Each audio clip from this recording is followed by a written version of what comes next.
ऐसी कौन सी इश्यूज हैं जिसमें उनको बच्चों को आप लोगों के पास भेजना चाहिए। तो आज हम लोग वही इश्यूज थोड़े से एड्रेस करेंगे। देखिए क्या, एक तो होता है कि बच्चा किसी कारणवश जिसको अपन बोलते हैं ना कि मेंटली जो आईक्यू है वो नॉर्मल बच्चों की जैसे नहीं है, और एक होता है जो जिसमें आईक्यू तो ठीक है लेकिन किसी ना किसी वजह से वो उसको बोलते हैं ना दिमाग में कोई केमिकल लोचा है, उसकी वजह से एग्जैक्टली वैसे परफॉर्म नहीं कर पा रहा जैसे कि उसके पेरेंट्स या सोसाइटी चाह रही है। तो इन्हीं ग्रुप में अपने जो आते हैं जो स्पेसिफिक लर्निंग डिसऑर्डर्स के बच्चे हैं, इन बच्चों को हमको अलग से क्लास में रखना ज़रूरी है, क्योंकि ये वो बच्चे जिसको आप CPMR वाले उसमें बोलते हैं उसमें हम लोगों को नहीं रखना होता। ये बच्चे थोड़ी सी हेल्प से ही बिल्कुल मेन स्ट्रीम में आ सकते हैं ज़्यादातर बच्चे, लेकिन अपने को बहुत ज़्यादा ज़रूरी है कि अपन इनको आइडेंटिफाई कैसे करें। तो आज थोड़ा सा इंट्रोडक्शन हम लोग इस चीज़ के बारे में ही दे देंगे आप लोगों को। वैसे तो आप लोग सब जानते ही होंगे कि ये क्या क्या अलग अलग तरह की लर्निंग डिसेबिलिटीज़ वगैरह होती हैं। तो मेरे साथ हैं डॉक्टर गुंजन, सीनियर कंसल्टेंट है पीडियाट्रिक्स में, और हम लोग जो डिपार्टमेंट में क्लिनिक रन करते हैं उसमें senior most she is the incharge. तो डॉक्टर गुंजन, मैं ये चाहूँगी आप सबसे पहले ये बताएं कि स्पेसिफिक लर्निंग डिसऑर्डर होता क्या है और क्यों ज़रूरी है हमें इसको पहचानना है तो है, लेकिन पहचानना क्यों ज़रूरी है। Thank you Priya. Specific learning disorders में क्या होता है, बच्चे को ना कोई एक सेक्शन में प्रॉब्लम आ रही होती है। जैसे बाकी सब काम अच्छा करता है, तो जैसे कोई बच्चा रीडिंग में पुअर है, जैसे रीडिंग डिसलेक्सिया कहते हैं, तो हमको रीड करते वक्त आप देखेंगे जैसे क्लास में बाकी सब चीज़ें तो बहुत अच्छी करता है, पर रीडिंग बोलो तो वो बचना चाहता है, उससे रीड नहीं करना चाहता है, या रीडिंग करेगा तो बहुत अटक अटक के जोड़ जोड़ के पढ़ेगा, ऑन को नो पढ़ देगा, नो को ऑन पढ़ देगा। तो इस टाइप से कुछ मिरर इमेजिंग प्रॉब्लम्स आती हैं, और वो लोग क्योंकि उन बच्चों में सिर्फ पढ़ने की अक्षमता है, इसे हम लोग रीडिंग डिसलेक्सिया बोलते हैं। तो ये बहुत स्पेसिफिक सी चीज़ है, पर बाकी सारी डोमेन्स में बच्चा बहुत अच्छा करेगा। दूसरा एक ऐसे ही होता है राइटिंग डिसलेक्सिया। तो राइटिंग में क्या होगा कि वो लिखते वक्त आप देखते होंगे कभी बच्चों की कॉपीज अगर असेसमेंट जैसे आप लोग BEd वगैरह में करते हैं तो बच्चे की स्पेलिंग मिस्टेक्स बहुत ज़्यादा हैं। फिर जहाँ देखो वो रेड मार्क्स लगे हुए पूरी कॉपी में, जैसे तारे ज़मीन पर वो बच्चा था उसी कॉपी में था, P को D लिख रहा है, D को P लिख रहा है, मात्राएं गलत कर रहे हैं। तो ये क्योंकि राइटिंग इशू है इन बच्चों में, तो वो सेक्शन है। इसी तरह मैथ्स का होता है, डिस्कैल्कुलिया बोलते हैं उसको, तो वो मैथमेटिक्स में ही पुअर रहेगा, बाकी सारी डोमेन्स बहुत अच्छी करेगा। तो कई बार क्या होता है कि ये बच्चे एक दो प्रॉब्लम्स की वजह से ऐसा हो जाता है क्लास में ना सब बच्चे उनको परेशान करते हैं, या मतलब इससे तो होता नहीं है, टीचर की भी एक इमेज गलत बन जाती है। तो हम लोग को ये आइडेंटिफाई करना है कि एक्चुअली किस डोमेन का प्रॉब्लम है और हम उसको रेक्टिफाई करें। तो ऑल इन ऑल उस बच्चे में कोई और प्रॉब्लम नहीं होगी, वो बहुत अच्छा होगा, पढ़ाई वढ़ाई बाकी सब चीज़ें अच्छी करेगा एक्सेप्ट दैट पर्टिकुलर फील्ड। इसी तरह कुछ बच्चों में अपन देखते हैं ना कि क्लास में ढीला डाला बैठा हुआ है, लग रहा है, मतलब डिस्प्रेक्सिया बोलते हैं, इसमें मोटर विकार है। IQ वाइज ठीक है, बट वो फिजिटी रहेगा, थोड़ा सा ठीक से नहीं बैठेगा क्लास में, आपको बार बार टोकना पड़ेगा कि बेटा थोड़ा ठीक से बैठो, रोके जा रहे हैं, लेटे जा रहे हैं। तो ये हमें बस ये समझना ज़रूरी है कि उन बच्चों में बाकी चीज़ों की प्रॉब्लम नहीं है, बस एक छोटा सा सेक्शन है जिसे हमें आइडेंटिफाई करना। Thank you doctor Gunjan. सब लोगों ने एक मूवी देखी होगी तारे ज़मीन पर। सबसे अच्छी बात यह है कि इस मूवी के बाद आने के बाद कम से कम पेरेंट्स थोड़ा सा अवेयर हो गए कि इस तरह की कोई छोटी सी प्रॉब्लम होती है, और हमको इसलिए पहचानना ज़रूरी है क्योंकि हम चाहते हैं कि इन बच्चों को भी एक अवसर दिया जाए कि ये मेन स्ट्रीम में सब बच्चों की तरह ही आगे बढ़ सके। गूगल के ज़माने में ADHD थोड़ा सा सुनने में अजीब, मोबाइल के ज़माने में, क्योंकि पहचानना ही मुश्किल हो जाता है कि वो बच्चा जो घंटों मोबाइल लेके बैठा है वो एक्चुअली में ADHD का भी हो सकता है या नहीं। लेकिन कई बार होता है। डॉक्टर निकिता, मेरे पास एक 8 साल का बच्चा लेकर आए थे पेरेंट्स, है ना, और वो बोल रहे थे कि बिल्कुल कहीं टिकता नहीं है, चीज़ें भी बहुत तोड़ता है, क्लास में भी टीचर से कंप्लेन आती है कि ना ज़्यादा देर बैठ नहीं सकता, बीच बीच में उठ के कुछ ना कुछ बोलता है। गूगल का ज़माना है तो पेरेंट्स ने तो आके मुझे सीधा यही बता दिया था कि ये कंप्लेंट्स हैं और इसका डायग्नोसिस ADHD है, attention deficit hyper activity disorder है। क्या उन्होंने सही कहा था? कैसे उन लोगों ने पहचाना? तो मैं ये चाहूँगी कि आप ये बताएं, और क्या इसको ठीक किया जा सकता है?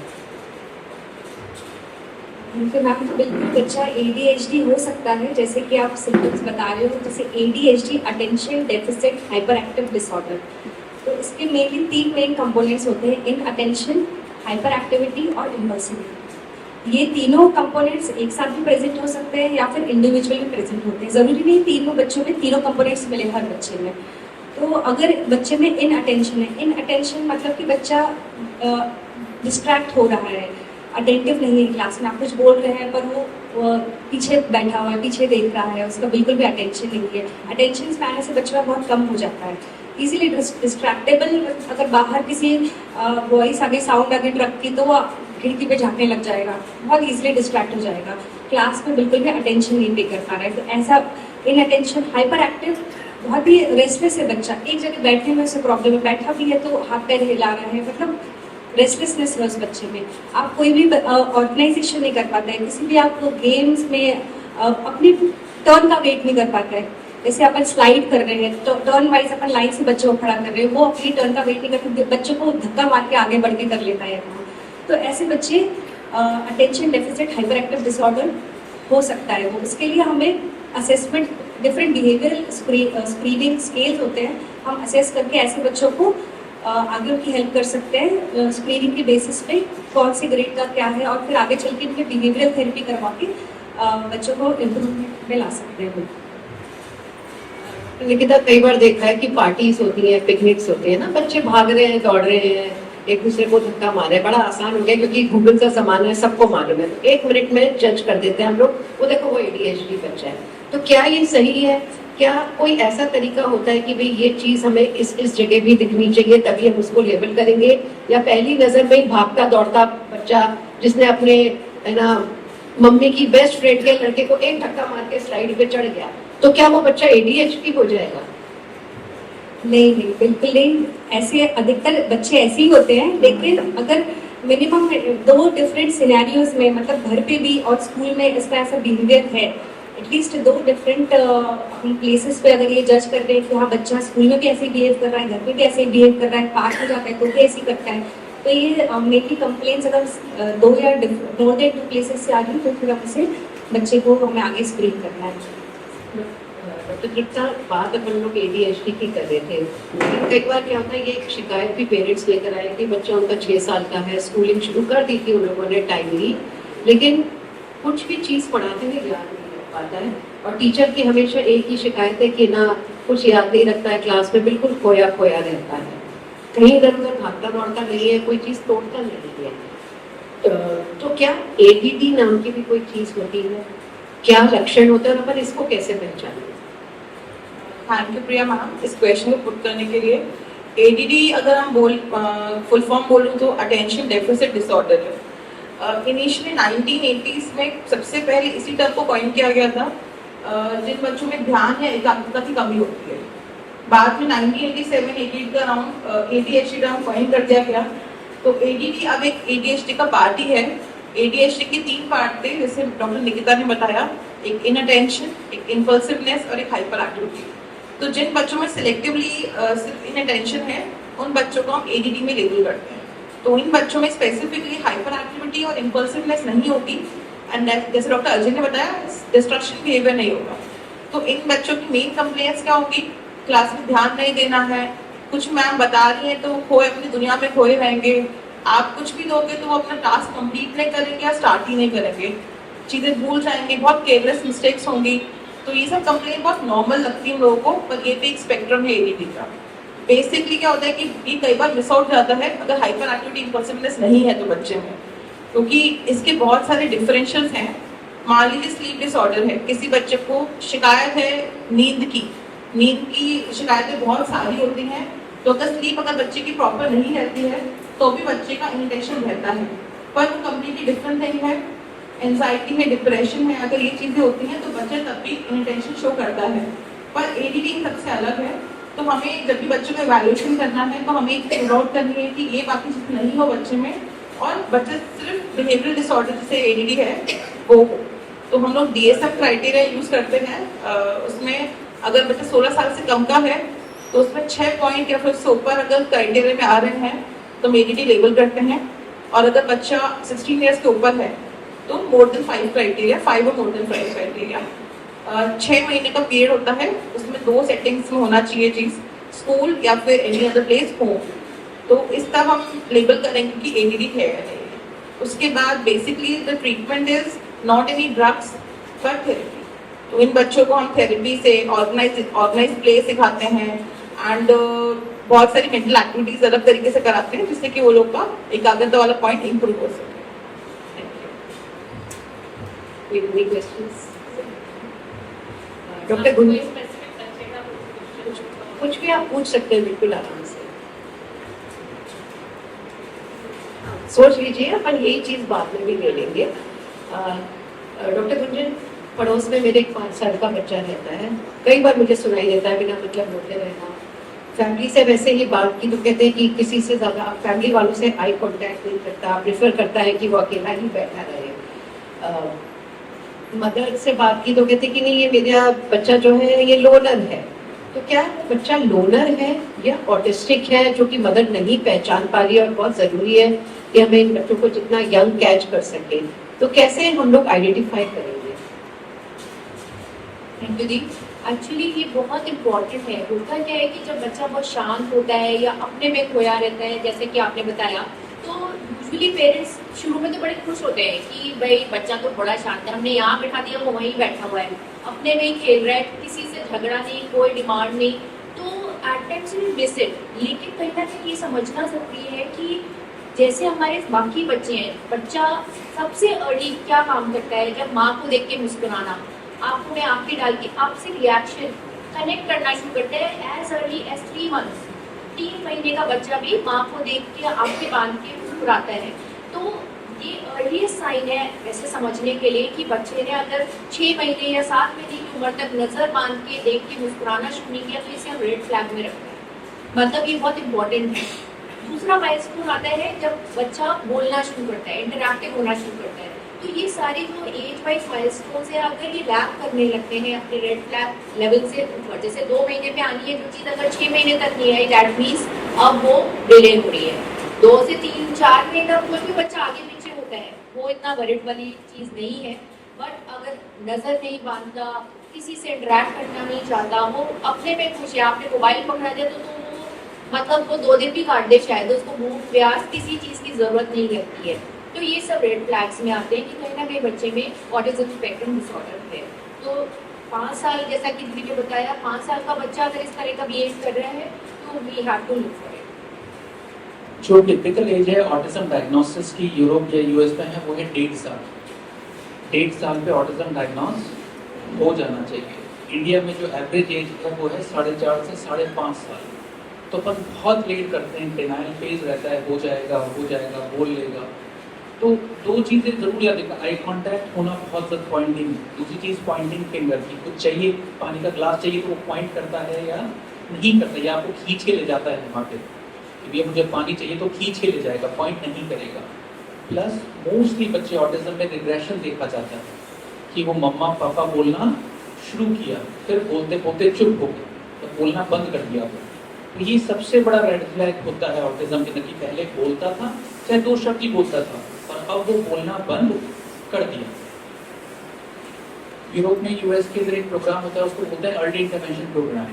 क्योंकि बच्चे जो प्रीमेच्योर बेबीज हैं या 1.5 साल के बच्चे हैं, उनके लिए थेरेपिस्ट गवर्नमेंट खुद घर पे भेजती है 3 साल तक, क्योंकि 80% जो फिजिकल डेवलपमेंट है ब्रेन का वो पहले 3 साल में हो जाता है। 90% फिजिकल डेवलपमेंट ब्रेन का 5 साल में कंप्लीट हो जाता है। तो फर्स्ट 3 इयर्स या फर्स्ट 5 इयर्स में अपन जो थेरेपी देते हैं उनका रिजल्ट बहुत सिग्निफिकेंट अच्छा आता है, जबकि 5 साल के बाद 10 साल के बाद करोगे तो रिजल्ट्स इतने अच्छे नहीं आते। जो फिजिकल ग्रोथ है दैट इज ऑलरेडी डन। तो बहुत ज़रूरी है अर्ली आइडेंटिफिकेशन हो 1.5 साल 2 साल के बच्चे का, और उसके बाद थेरेपी शुरू करें। एक जो कॉमन सवाल मेरे से पूछते हैं इंडिया के पेरेंट्स, कहते हैं कि देखो साहब इम्प्रूवमेंट तो हो रहा है, पहले कुछ नहीं करता था, कर रहा है। So that is true. आप कोई थेरेपी नहीं दोगे 3 साल 4 साल के बच्चे को तो भी इम्प्रूवमेंट आएगा, but that is brain circuit इस तरह से काम करते हैं। ये थेरेपी दोगे तो उससे दुगना तिगना इम्प्रूवमेंट आएगा। और एक बहुत बड़ा कारण है, पेरेंट्स को इम्प्रूवमेंट दिखता है तो वो थेरेपीज के लिए नहीं जाते, और जब उनको लगता है 6 साल की उम्र में आपको इम्प्रूवमेंट नहीं आ रहा, आप थेरेपी स्टार्ट करोगे तो थेरेपी भी इतना हेल्प नहीं कर पाती है। क्योंकि इम्प्रूवमेंट दिख रहा है इसका मतलब ये नहीं है दिस इज द एंड। बहुत ज़्यादा इम्प्रूवमेंट और हो सकता है यदि फर्स्ट 5 ईयर्स के अंदर उसको पुश किया जाए। दूसरी चीज़ कहता है कि ये कर लेता है, वो कर लेता है, बच्चा ये कर लेता है। मैं अगेन पेरेंट्स को कहता हूँ कि उस पर ध्यान मत दो जो कर लेता है, उस पर ध्यान दो जो नहीं करता। यदि पब्लिक में नहीं जाता तो पूरा फोकस होना चाहिए कि पब्लिक में कैसे लेके जाओ उसको। कि मैथ्स नहीं करता तो मैथ्स सिखाने पे फोकस करो।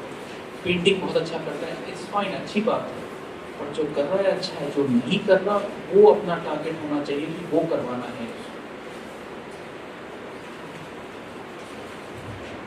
डॉक्टर अजय, मैं आपसे अभी अगली बात करूंगी। एक केस मुझे ऐसा ध्यान है कि बच्ची ठीक ठाक थी पढ़ाई में, मतलब ऐसे भी नहीं कि बहुत intelligent, she was fairly good at studies, सब ठीक चल रहा था। फिर सडनली टीचर ने कंप्लेन करना शुरू किया कि अचानक क्लास में फिर हो जाती है, कुछ वो नहीं करती है ना, ग्रेड्स भी उसके फॉल बैक होने लगे। पेरेंट्स को भी लगने लगा कि बात करते करते फिर अचानक से कहीं कहीं खो जाती है या क्या है, ग्रेड्स फॉल कर रहे हैं। फिर किसी ने इरिटेट होकर बोला आप दिमाग वाले डॉक्टर को क्यों नहीं दिखाते। अब न्यूरोलॉजिस्ट थे, उन्होंने देखा और एडवाइस किया कि ईईजी करा लो, और पता चला कि उस लड़की को तो बेसिकली जब वो चुप हो जाती थी या इस तरह से कई सीजर्स आ रहे थे। तो ऐसी कौन सी कंडीशंस हैं जो इन कंडीशंस को मिमिक या इन जैसी दिखती है हमको, और हम आइडेंटिफाई नहीं कर पाते हैं, और हम हमारे लिए बहुत आसान हो जाता है ये लेवल कर लेना कि भाई ये तो ऐसे ही है। क्योंकि देखिए क्या उस मूवी के बाद ना हम लोग शायद कई बार ओवर डायग्नोज भी करने लगे हैं, और ऐसी कुछ एक चीजें होती है जो काफी आसानी से ट्रीटेबल होती है और जिससे शायद बच्चा बैक टू नॉर्मल आ सकता है। तो थोड़ा सा इसके बारे में आप बताइए। क्लास के अंदर कोई ऐसी बच्ची दिखे 6 साल की जो पहले बहुत अच्छी थी, अब एकदम से उसकी परफॉर्मेंस खराब होने लगी, तो दिमाग में क्या क्या चीज़ें आएंगी आपके? बहुत कॉमन चीज़ है और इंडिया में बहुत मिस होती है, इसलिए मैं एम्फसाइज करता हूँ। सर ये मेन प्रॉब्लम्स मेन स्ट्रीम में आती है। जब भी पेरेंट्स हमारे पास आते हैं, मतलब शुरू में वो कहते हैं कि बहुत अच्छा परफॉर्म कर रही थी, कॉपीज में अच्छा काम कर रही थी, लेकिन उसके बाद ये हुआ कि अब सडनली पढ़ाई में उसका ध्यान नहीं लग रहा, मन नहीं लग रहा। तो इस तरह की जब प्रॉब्लम्स आती हैं तो वो हम उनको काउंसिल करते हैं, बट दे डोंट एग्री कि हमारे बच्चे को कुछ प्रॉब्लम है। उसको कभी सीजर्स आए थे, 1-2 साल की थी तब आए थे, 6 साल के बाद, अभी 4 साल से तो नहीं आ रहे, कोई मेडिसिन नहीं चली। तो उस टाइम हो गया। बहुत अच्छा सवाल है। जस्ट एक और सवाल आपसे इससे पूछूंगा, जैसे 100 बच्चों को दौरे आते हैं, तो दौरे के नाम पे आपको दिमाग में क्या आता है? बच्चे को क्या हो सकता है, मतलब क्या सिम्टम्स हो सकते हैं, फिजिकल क्या हो सकता है जिसको देख के आप कहोगे दौरा आ रहा है बच्चे को? तो कई बार वो बिल्कुल साइलेंट होता है, बच्चा बिल्कुल ब्लैंक बैठ जाता है, हमें बाद में पता चलता है कि उसको इस तरह का अदरवाइज के वाइब्रेट और गिर भी जाता है। सिर्फ 30% बच्चों के अंदर सीजर्स का झटके, ताने, मुंह से झाग निकलना, बेहोश होना सिर्फ 30% में होता है, 70% में नहीं होता है। तो ये बहुत इंपॉर्टेंट कंसेप्ट है ध्यान रखना कि पहले बच्चा अच्छा कर रहा था, sudden change of behaviour, sudden change of academic performance, sudden change of sleep, ये सारे के सारे रेड फ्लैग हैं। हो जाएगा नहीं करना है, कोई भी चीज़ हुई है उसका एक कारण है, अपने को उसका कारण पता करना है। यदि बच्चा 5 साल तक ADHD नहीं था, अब इसे हाइपर एक्टिव बिहेवियर कर रहा है, तो ADHD बताने से पहले सबसे पहले करो कि सही में ADHD है भी क्या। मैं न्यूयॉर्क में प्रोफेसर थे डॉक्टर मोशे, हमेशा कहते थे मेडिकल साइंस में स्पेशली न्यूरोलॉजी में सबसे मुश्किल काम है सही डायग्नोसिस बनाना। एक बार डायग्नोसिस बन जाएगा तो गूगल ट्रीटमेंट बता देगा। तो 70% सीजर्स के अंदर किसी तरह का मूवमेंट नहीं होता है। क्या क्या सिम्टम्स हो सकते हैं? चेंज ऑफ बिहेवियर, नींद नहीं आती बच्चे को, रात में उठ जाता है। कितने लोग स्लीप टेरर, नाइट टेरर लिखते रहते हैं जबकि उनको रात के दौरे आ रहे होते हैं। 10 साल का बच्चा है, पहले बिल्कुल बेड ट्रेन था, टॉयलेट ट्रेन, अब से इस तरह पेशाब निकल जाता है 10 साल के बच्चे का। तो दिमाग में सोचना चाहिए कि ये दौरा हो सकता है। मुंह में छाले कितने केस आते हैं, पता चलता है मुंह में छाले नहीं थे, रात को दौरे आ रहे थे, इसलिए जीभ कट जाती थी। तो ये सारी की सारी चीज़ें डिफरेंट टाइप ऑफ सीजर्स हो सकते हैं और ये सारे ट्रीटेबल हैं। अभी हमारे पास एक बच्ची आई 5 साल की, रेलवे से रेफर हो गई, सेरेब्रल पाल्सी के डायग्नोसिस पर। पूछा तो 4.5 साल तक ठीक थी, फिर बोलना बंद हो गया, धीरे करके चलना बंद हो गया। तो आपको क्या लगता है क्या हो सकता है? सेरेब्रल पाल्सी लगती है उस बच्चे को, 6 महीने से थेरेपी चल रही थी उस बच्चे को। तो सेरेब्रल पाल्सी नहीं है, सेरेब्रल पाल्सी एकदम से ऐसे बैठे बैठाए धीरे धीरे प्रोग्रेस करके नहीं आती है। उस बच्चे को प्रॉब्लम थी, इसको बोला था ल्यूकोडिस्ट्रॉफी, ट्रीटेबल कॉज है। तो जो चीज़ें ट्रीटेबल हैं उनको कभी मिस नहीं करना अपने को। थेरेपीज आर गुड, पर थेरेपी स्टार्ट करने से पहले डायग्नोसिस होना बहुत ज़रूरी है। कहीं कोई ट्रीटेबल कॉज तो अपन मिस नहीं करनी है। आपने नार्कोलेप्सी के बारे में सुना है? कोई बताना चाहेगा? पीछे स्टूडेंट्स बैठे, नार्कोलेप्सी क्या होता है? बहुत कॉमन चीज़ है एक्चुअली। ये लिटरेचर पढ़ें तो लगभग 1% बच्चों को नार्कोलेप्सी होती है। नार्कोलेप्सी में बैठे बैठे बच्चा सो जाता है क्लास में। अपन कहते हैं बच्चे का इंटरेस्ट नहीं है, धुंध हुआ है, पढ़ाई नहीं कर रहा है। हमारे पास रिसेंटली एक बच्चा एडमिट हुआ था, 6 महीने से स्ट्रगल कर रहा था। स्कूल में निकाल दिया, तुम्हें पढ़ाता नहीं है, दूसरे स्कूल में लगा दिया, ट्यूशन लगा दी। डायग्नोसिस सिंपल था, नार्कोलेप्सी थी, दवाई दी, बच्चा बिल्कुल नॉर्मल हो गया। नहीं उसको थेरेपी चाहिए, नहीं उसको कोई स्पेशल स्कूल चाहिए। तो ये चीज़ें एग्जिस्ट करती हैं। कभी भी आपको लगे कि एग्जिस्टिंग पहले ठीक था और अब गड़बड़ हुई है, उसको ADHD, ऑटिज्म, CP एक बार सोचिए कहीं इसको कोई मेडिकल प्रॉब्लम तो नहीं। चांसेस कम हैं कि 100 बच्चे देखेंगे सिर्फ 10% बच्चों को ये प्रॉब्लम होती है, तो 10% बच्चे बैक टू नॉर्मल हो सकते हैं, मेन स्ट्रीम में जा सकते हैं। इनको ट्रीट नहीं किया तो उनकी प्रॉब्लम बढ़ती जाएगी। एब्सेंट सीजर ट्रीट नहीं किए बढ़ते जाएंगे। डॉक्टर रात को आने दौरे या स्लीप रिलेटेड प्रॉब्लम ठीक नहीं की तो प्रॉब्लम बढ़ती जाएगी, बढ़ती जाएगी। कोई सवाल आपका किसी चीज?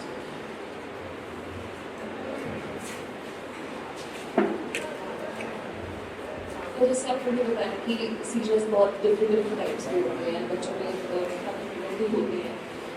सर मैं जानना चाहती हूँ कि कुछ पर्टिकुलर कॉमन हो कि जो बच्चों में मेजरली होते हैं, एंड अगर वो बच्चा हमारे पास यहाँ होता है तो इफ उसको कोई सीजर का एपिसोड कभी भी आता है, what can be the first aid that we can provide?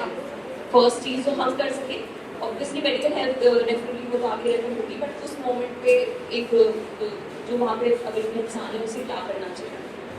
अच्छा क्वेश्चन है। तो जनरल सबको पता होना चाहिए। तो पार्क में, स्कूल में, रेलवे स्टेशन में कोई भी आपको पेशेंट मिले कहीं कि किसी को सीजर आ रहा है तो क्या करोगे? बहुत अच्छा सवाल है, कोई बताना चाहेगा? किसी का कोई भी एक्सपीरियंस हो या कभी किसी ने देखा हो, कोई कुछ क्या करोगे? मतलब किसी आपके सामने, आपके घर पे ही मान लो कोई फैमिली फंक्शन चल रहा है, किसी को सीजर आ गया, क्या करना चाहोगे? किसी ने, मैंने सुना कि वो ना जॉ बिल्कुल क्लेंच हो गया था एकदम, और उनका कि जॉ खोलो क्योंकि टांग कट गई और ब्लड वैसे चला गया। बट दैट कैन बी, मतलब वो भी थोड़ा सा किसी तरह से हार्मफुल हो सकता है। मतलब मुझे पर्सनली सही लगा था। I want your advice. बिल्कुल सही कह रही हैं आप। कोई और बच्चों में बताना चाहेगा क्या करना चाहिए? पूछता है किसी बच्चे को दौरा एकदम से आ गया तो क्या करेंगे? कभी होता है ना, देखा है ना, क्या करेंगे? बताओ आप क्या कर सकते हैं? जनरली कान को प्रेस करते हैं दोनों हाथों से। कान को प्रेस करने से क्या होगा बेटा? मैंने वही देखा। बहुत अच्छी बात है, इसको और कोई बताना चाहेगा बेटा क्या करोगे? पैरों को रब करेंगे, कान को दबाएंगे, और कोई किसी के दिमाग में कोई आइडिया तो बेटा आपने देखा हो कि क्या क्या होता है? जूता सुखाते हैं, प्याज सुखाते हैं, मैंने देखा है। तो और क्या क्या आपके दिमाग में आता है? It's good to know. जब तक डिस्कस नहीं करेंगे तब तक सही नहीं कर पाएंगे। तो देखो सबसे पहले जो होता है ना, सेफ्टी मोस्ट इम्पॉर्टेंट होती है बच्चे की। तो सबसे पहले चाहे टेबल पे बैठा हो, कहीं भी हो, सबसे पहले उसको नीचे लेटा दो। मतलब घबराना नहीं है। सड़क पे हो तो सड़क पे लेटा दो उसको, ठीक है? गले में कोई टाइट कपड़े हो, कुछ हो तो उसको लूज कर दो, टेढ़ा लेटा दो, उसको एक साइड कर दीजिए ताकि मुंह से जो भी ब्लड आ रहा है या थूक है वो साइड से निकल जाए। कभी भी उंगली मुंह में नहीं डालनी चाहिए। उनको पता नहीं चलता कि उंगली काट जाएंगे, वो कट जाती है उंगलियाँ, वो गले में जाके चोक कर देगी। तो कभी भी अपना मुंह खोलने के लिए दांत भिज जाती है, खोलना, ये सब काम नहीं करना है। हाथ जैसे मुंह पे छींटे डालने से, मैं देखता हूँ बहुत सारे वीडियो तो हिलाए जा रहे हैं जोर जोर से छोटे बच्चे को, उससे ब्लीड हो जाएगा सर के अंदर। एक्चुअली हाथ पाँव के शोल्डर डिस्लोकेशन हो जाता है हिलाने से दौरा नहीं रुकता। हाथ और मसलने से दौरा नहीं रुकता है। सिर्फ आपको ये करना है कि बच्चे के कपड़े यूज कीजिए, जमीन पर फ्लैट लेटाइए और उसको टेढ़ा कर दीजिए, ठीक है? वेट कीजिए। एक मेडिसिन आती है, मिडाजोलाम बोलते हैं उसको, नेजल स्प्रे फॉर्म में आती है वो। स्कूल में भी से रखें तो फर्स्ट एड किट जैसे इट्स हेल्पफुल। जैसे ये करना है कि 2 बार नाक के अंदर, 1 बार इस नॉस्ट्रिल में और 2 बार इस नॉस्ट्रिल में स्प्रे कर दीजिए। 80% सीजर विद इन 30 सेकंड बंद हो जाते हैं। मेटासोलॉन बोल के नाम से आता है।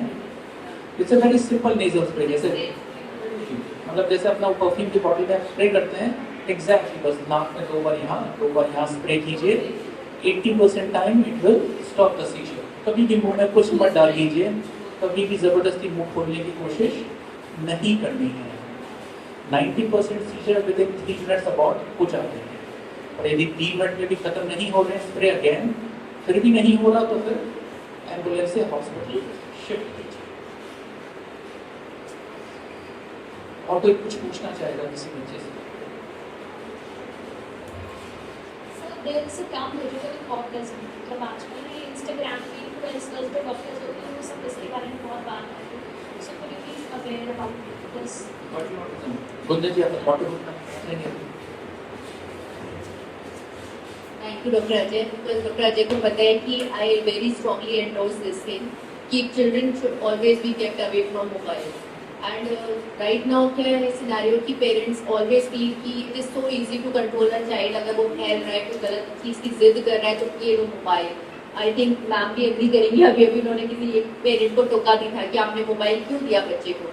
बिकॉज वी फील कि हमारा सारे वक्त का टाइम पास ये है, तो हमारे पास बहुत कोई ऑप्शन नहीं रह गया। जैसे बच्चों को भी हम यही प्रमोट करने लगते हैं। I can see in my wards 6 महीने का बच्चा, उसको कुछ नहीं पता है, वो बीमार है, वो लेटा हुआ है, मम्मी उसको ऊपर से मोबाइल दिखा रही है। तो actually digital autism also signifies that. हमें भी पता है जब हम मोबाइल देखते हैं तो हमें कई बार ध्यान ही नहीं रहता है कि सराउंडिंग में क्या हो रहा है। गैस पे कोई चीज़ चढ़ाए, भूल जाते हैं, दूध उबल गया, निकल गया, सीटी बज रही है, because we tend to get lost in this thing. तो यही चीज़ बच्चों के साथ होती है जब उन्हें ओवर एक्सपोजर मिलता है। जब देखो तब वो कार्टून देख रहे हैं, उसमें वो Doraemon and all those things, Peppa Pig, तो they enter into that different world. उनकी अलग दुनिया बन जाती है, वो इस वर्ल्ड से डिस्कनेक्ट हो जाते हैं। तो this is digital autism. Actually जब ओवर एक्सपोजर होता है तो ऐसा नहीं है कि नॉर्मल बच्चा ऑटिस्टिक हो जाएगा, बट अगर किसी को बॉर्डर लाइन भी इशू है ना, that will be amplified many folds. तो सबसे पहले हमें वो एक पॉजिटिव चीज़ तो हटानी ही है बच्चे की एक डोमेन से। तो there are strict guidelines and criterias की कितनी एज में बच्चा कितना मिनिमल एक्सपोजर ले सकता है। एंड हम सरप्राइज ये होते हैं, लोग क्या सोचते हैं सिर्फ mobile. Digital means everything, laptop हो, आईपैड हो, टीवी हो या मोबाइल हो। तो हम क्या करते हैं, हर चीज़ का एक एक डोमेन बनिए। मोबाइल तो 1 ही घंटा देखता है, बाकी वो 2 घंटा टीवी पे कार्टून देख लेता है, बस वो कभी कभी अपने पापा के साथ ऐसे। तो all in all we are exposing the kids a lot to all those things. और द बिगेस्ट इशू इज जब हम खुद वो काम कर रहे हैं, बच्चा देखो मम्मी खाना बनाती है ना, तो बच्चा भी जाके ऐसे ऐसे कलछी चलाता है। तो जब हम अगर मोबाइल पे है तो बच्चा भी अल्टीमेटली मोबाइल पे ही होता है। So I think that answers your question. Doctor Nikita काफ़ी डिस्कशन हो गया है अपना इन सब के बारे में। तो अब हम लोग वापस उस सवाल पे आते हैं कि क्या आप रेकमेंड करेंगे टीचर्स का क्या अप्रोच होना चाहिए, किस तरह से हम लोग टैकल करें ये सारी प्रॉब्लम्स? टीचर्स को सबसे पहले तो ये चीज़ समझनी ज़रूरी है कि बच्चा जो भी कर रहा है, चाहे वो हाइपर एक्टिव है, इनअटेंटिव बिहेवियर है उसका, वो ये जानबूझ के नहीं कर रहा है, पर्पसली नहीं कर रहा है। तो हमें उसे, जैसे हम जनरली पनिशमेंट करके देते हैं ना, तो हमें पनिश नहीं करना है ऐसे बच्चों को। हमें हमेशा पॉजिटिव रेनफोर्समेंट देना है। पॉजिटिव रेनफोर्समेंट मतलब बच्चा जो अच्छा काम कर रहा है एटलीस्ट हमें उसके लिए उसे प्रेज करना है, तो उसकी पॉजिटिव चीज़ें हमें बढ़ानी है और नेगेटिव चीज़ें फिर उसकी धीरे धीरे कम करनी है। यही चीज़ हमें घर पे पेरेंट्स को भी एडवाइस करना है। अगर ऐसा बच्चा है तो पेरेंट्स को भी, उसके पेरेंट्स को यही एडवाइस करना है कि आप घर पे भी उसको पॉजिटिव एनवायरनमेंट दीजिए, पॉजिटिव रीइंफोर्समेंट करिए ताकि उसे हेल्प करें। आप सजेस्ट कर सकते हो या already using token other rewards for हम जैसे ना एक हमारे स्कूल में बच्चे इनकम सारे सॉरी, तो हम बेसिकली उसके साथ में क्या है कि वो पेरेंट्स स्कूल में पहुँचते हैं, एक बार एपिसोड करके उसमें सारे डेस्क और जो बेंचेस होते हैं सारे टीचर कर दिए, अलग जाके बैठ गए। फिर वो यहाँ पे आया हमारे पास में, बहुत मंथ तक तो अच्छा चला, सब ठीक था। और एक दिन क्या हुआ, कुछ ऐसा हुआ जो उसको पसंद नहीं था, तो उसने क्या किया, सारे डोर बंद कर दिए और इधर उधर भागने लगा। फिर लास्ट में उसने बैठ के सारी चेयर्स को पीछे किया और जाके बैठ गया। तो मैम हम क्या करते हैं, वो बहुत बार ऐसा कर चुका है, तो हम क्या करते हैं जब भी उसके साथ में कोई बिहेवियर थेरेपी या कुछ भी करना चाहते हैं तो नेक्स्ट डे वो छुट्टी मांग लेते हैं। और इसके पेरेंट्स हम ये सपोर्ट चाहते हैं कि अगर उसने लास्ट टाइम हमने उसको टेक कर दिया लास्ट डे, तो नेक्स्ट डे वो मेक श्योर करें कि वो बच्चा स्कूल आए। बट वहाँ से कोई हमें ना इतना कॉपरेशन नहीं मिलता कि हम उसके साथ मतलब कुछ काम कर पाए, तो हम ये हम ना फिगर आउट नहीं कर पा रहे कि हाउ टू टेक और how to handle the situation. Family counselling we are already done this thing. Even बच्चे को ही पता है, वो कहता है कि मुझे आप अकेला छोड़ दो, मैं हाइपर नहीं होना चाहता, मैं किसी को मारना नहीं चाहता। मतलब इवन हमने सारे क्लासरूम से लेक्चर हटवा दिए हैं, जो डेस्क लगाएगा, अब काफ़ी काम हो गया है। बट उसको पता है कि आप मुझे अकेला छोड़ दो, मैं बोल रहा हूँ ना मुझे अकेला छोड़ दो, मैं किसी को मारना नहीं चाहता, मैं गुस्सा नहीं करना चाहता। और मतलब 2-3 घंटे ये एपिसोड चलता है उसका, यूजली वो काम हो जाता है। पेरेंट्स की बहुत टाइम हमने काउंसलिंग की है, उसका सब चल रहा है। सो ये जो कंडीशन है इसको मूड डिसऑर्डर में आता है, इसको कहते हैं, आप सुना होगा पैनिक अटैक किसी को बोलते हैं, सुना होगा कि एकदम से वो कंट्रोल नहीं कर पाता आपको। तो ये जो एपिसोड है इसको पैनिक अटैक या मूड डिसऑर्डर कैटेगरीज में आते हैं। इन चीज़ों के लिए बहुत अच्छी मेडिकेशन अवेलेबल है। इंडिया के अंदर अपना एक थोड़ा सा एक रिलैक्सेंस है कि मेडिसिन स्टार्ट करी तो बच्चे का डेवलपमेंट नहीं होगा, पर आई एग्री 20-40 साल पहले इतनी अच्छी मेडिकेशन अवेलेबल नहीं थी, पर आज की बहुत अच्छी मेडिकेशन है, सेफ थेरेपीज अवेलेबल हैं। मतलब जैसे बहुत हाइपर बच्चे होते हैं, सेल्फ डिस्ट्रक्टिव वे में होते हैं, तो वो भागते रहेंगे तो क्या सीखेंगे, आप क्या थेरेपी करा पाओगे उनको। तो उन बच्चों के लिए ज़रूरी है फोकसिंग के लिए कि वो एक जगह बैठ करके फोकस कर पाएँ, आपकी बात सुन पाएँ। जैसे किसी को पैनिक अटैक आते हैं तो कहा जाता है कि महीने में 2 पैनिक अटैक आ रहे हैं, यू गिव एसओएस मेडिसिन। जब वो आया you just give a pill, it dissolves in the mouth, self dissolving pill है, it will calm him down in 30 seconds. तो जो पूरा एपिसोड है 2-2.5 घंटे का, नहीं नेक्स्ट डे स्कूल आना, जो लड़ाई है नेगेटिव है, वो सब खत्म हो जाएगा। यदि फ्रीक्वेंट एपिसोड्स अगर put them on daily medicine, इनका कोई नेगेटिव इम्पैक्ट नहीं है। मतलब अपना एक सोच ऐसी बन रही है कि medicine should be avoided at any cost, but it's always a risk benefit ratio कि मेडिसिन देने से कितना रिस्क है। Risk is less than 1 in 1000। जब हम साइड इफेक्ट की बात भी करते हैं तो देखोगे कि हाँ साइड इफेक्ट्स होते हैं, पर कितनों को होते हैं। मतलब 10,000 बच्चों में से एक बच्चे को वो साइड इफेक्ट रिपोर्ट होता है, 9,999 बच्चों को कोई प्रॉब्लम नहीं होती। So it's always a risk benefit thing कि इतना स्ट्रगल, 2.5 घंटे परेशान हो, नहीं आए। उसकी जगह बहुत सिंपल ऑप्शन है, यदि आप डेली मेडिसिन नहीं देना चाहते, give SOS medicine, just put in the mouth, it self dissolves, they will be calm down with in 1 minute में बच्चा काम डाउन हो जाएगा। Sport situation can be avoided. Autistic बच्चे हैं, बहुत हाइपर हो रहे हैं, keep them go do the whatever you want. At least जैसे यूएस में तो कहते थे कि बहुत फैमिलीज क्या करती थी, मेडिसिन सिर्फ स्कूल जाने से पहले देते थे कि एटलीस्ट 6 घंटा there medicine last up to for 6 hours. तो हमने मेडिसिन दी, एटलीस्ट 6 घंटा स्कूल में अच्छे से पढ़ पाएगा, सीख पाएगा, टीचर्स के लिए ईजी रहेगा। Whatever you manage at home it's totally your description, पर कम से कम सीख तो पाओ। मतलब जो स्कूल भेज रहे हो उसका बेनिफिट तो आपको मिले, बच्चे को मिले। डॉक्टर तृप्ता, मैं चाहूँगी कि आप एक क्विक टेक होम मैसेज हम लोगों के साथ शेयर करें। Thank you ma'am. Take home messages में first of all for teachers basically and special educators, पहले तो आपको डायग्नोसिस, स्क्रीनिंग, बेसिकली डायग्नोसिस तो टीम करती है, पर at least screening should be made from your side कि कौन से बच्चे ऑर्गेनिकली और कौन से फंक्शनली डिसेबल्ड है। तो जब भी आप कोई डायग्नोसिस सोच रहे हैं दिमाग में कि हाँ ये बच्चा ADHD, ऑटिज्म या कोई भी स्पेसिफिक लर्निंग डेफिसिट है बच्चे को, तो इसके अलावा बच्चों को कुछ और भी हो सकता है जो ट्रीटेबल है। तो at least put these things in mind before labelling a kid. आप पेरेंट्स को काउंसलिंग उस हिसाब से करिए कि please get a consultation done, कि पहले जो उसके डिफरेंशियल्स हैं हम उनको रूल आउट करें, then we can label the kid. See giving therapies, और सर ने बताया था कि बहुत सी चीज़ें ट्रीटेबल होती हैं जिनमें थेरेपीज रिक्वायर्ड नहीं होती हैं, they do get a good outcome. दूसरा, अगर किसी बच्चे को थेरेपी स्टार्ट हो रही है तो ये काउंसलिंग होनी चाहिए कि पेरेंट्स थेरेपी कंप्लीट करें। जनरली इंडिया में क्या होता है कि सेशंस जो भी बनाए गए होते हैं, इनिशियल तो थोड़ा एंथुसियास्टिक हो जाते हैं, 2-3 हो जाएंगे, इम्प्रूवमेंट भी आने लगेगी तो वो सोचेंगे कि अब तो हम घर में मैनेज कर लेंगे। कभी कभी इम्प्रूवमेंट नहीं आती, it takes 4 to 7 sessions to start the improvement. उस कंडीशन में क्या होता है, कुछ तो हो ही नहीं रहा है, पैसे बर्बाद हो रहे हैं हमारे, छोड़। तो एक रेगुलर काउंसलिंग होनी चाहिए फ्रॉम आवर साइड ऑल्सो कि इट विल हैपन। एंड आप पुराने किसी किसी बच्चे के जो आउटकम्स हैं, वीडियोस हैं, we can share with them कि सी देवर रिजल्ट्स एंड ऐसे ऐसे टाइम लगा था बच्चों को, क्योंकि every kid is not same, सबका अलग कैटेगराइजेशन है, उसके हिसाब से ट्रीटमेंट प्रोटोकॉल सबके डिफरेंट होते हैं। Like when we do ABA therapy, सब बच्चों का सेपरेट एबीए थेरेपी सेशन बनते हैं, तो हर बच्चे का अलग से प्रोटोकॉल सेट करते हैं, तो वो सेशन कंटिन्यू रहने चाहिए। And plus basic other alternate जो डायग्नोसिस होते हैं उन्हें भी हम ट्रीट करते हैं। Any demand? बहुत साल पहले ना एक मूवी आई थी जिसमें कुछ एक बच्चे बाहर सड़क पे खेल रहे थे और एक बच्चा गाता है कि सिकंदर ने पोरस से की थी लड़ाई, जो की थी लड़ाई तो मैं क्या करूं, है ना। और ये गाना सुनने के बाद उसके टीचर भी और उसके पिताजी भी उसकी पिटाई कर देते, क्योंकि उनको तब ये नहीं मालूम था कि हो सकता है बेचारे बच्चे को SLD है।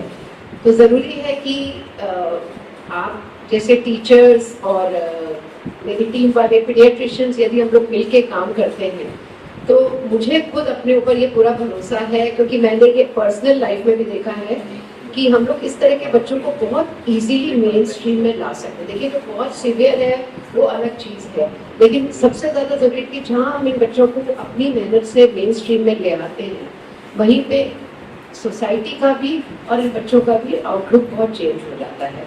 तो